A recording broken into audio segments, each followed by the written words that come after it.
నేనెటు పోయిందే చచ్చిపోయిన అనుకున్నావా ఉన్నా చెప్పు. నీకో 200 తీసుకో. నాకెందుకు ఇస్తున్నవే 200? తీసుకో. ఇగో నా నెంబర్కు 100 రూపాయలు కొట్టు. 100 రూపాయలు కొట్టాలా?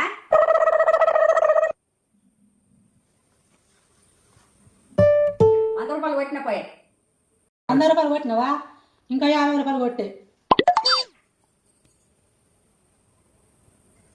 కొట్టినా. కొట్టినావా? ఆయన 50 రూపాయలు కొట్టే.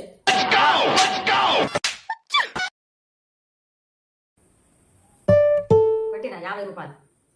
కాదే 200 ఇచ్చినావు, 100 కొట్టిపించుకున్నావు, మళ్ళా 50 2 సార్లు 50 కొట్టించుకున్నావు. ఎందుకే?